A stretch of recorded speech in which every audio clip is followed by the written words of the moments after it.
Okay, Coffee 101, day 2. Let's talk pour overs. So in contrast to a French press from last time, a pour over is what's called a percolation brew. So the water can only extract the coffee for the duration it's in the cone before it comes out the bottom into your cup or your carafe or wherever you're gonna brew it into. And so because of that, we have to grind our pour overs a little bit more fine. We didn't actually talk about grind last time because for French press, you're gonna grind anywhere from normal to coarse. For a pour over, pre-ground coffee is at the very least our starting point, and we only go more fine from there. Once again, we have 2 recipes. There's the pain in the ass recipe, and then there's the nice and easy recipe. And again, the only difference between the 2 of them is whether or not you have a scale to use. So we're gonna use 22 grams of coffee. This is also about a quarter cup of beans. And so we're gonna take this coffee, and we're gonna grind it up nice and fine for our pour over. Now let's get organized. Something to brew into. You can brew into a cup, you can brew into a carafe, you can brew into whatever you want. This is what's called a V60. It's made by Hario. It's a very specific kind of pour over, and it's got a great big hole right at the end of it. There are all sorts of different kinds of pour overs made by all kinds of different companies. You might have something very different with a series of small holes in the bottom, or maybe a Chemex. The basic idea of all of these devices is gonna be the same. You put your coffee in the top, you put your water in the top, and delicious stuff comes out the bottom.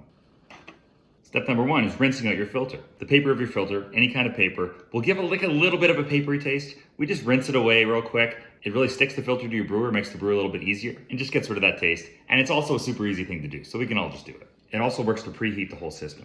And we're gonna put our coffee in.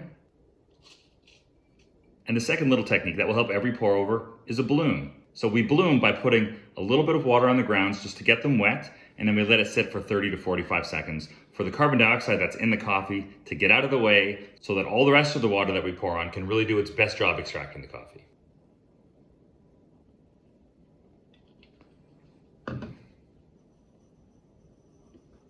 So while it's blooming, let's talk about the next part. You're just gonna pour all of your water through until you get up to the volume that you want. We're gonna aim for about 1 coffee cup's worth, about 350 grams. If you're just pouring, just pour until your cup is full.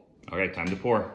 So generally when we pour in nice concentric circles, not too hard. You wanna take about a minute to pour all of this water through. So just be nice and patient and take your time.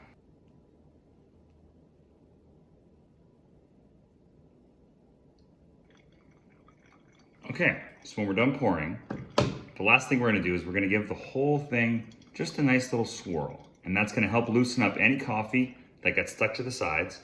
And then all the coffee grinds in the bottom are gonna level out into a nice flat bed. And that's gonna give us the most even extraction as the water draws down through the cone. Now we just get to wait and enjoy and watch how beautiful this looks. So the whole process should take between 3 and 4 minutes, depending on a lot of factors, how hard you're pouring, how coarse your coffee's ground. But anywhere from 3 to 4 minutes is definitely how long a pour over should take. There we go. Nice, beautiful pour over. And if you're one of the cool internet kids, you take a first sip and you document it online. And then maybe you evaluate how your cup went. So as previously discussed in the last video, this is still a little bit too hot for me. I'm gonna let it sit for a few minutes before I really give it a nice taste. But before I do that, congratulations on passing the second day of Coffee 101. Go make yourself a beautiful cup of coffee. Thanks for hanging out.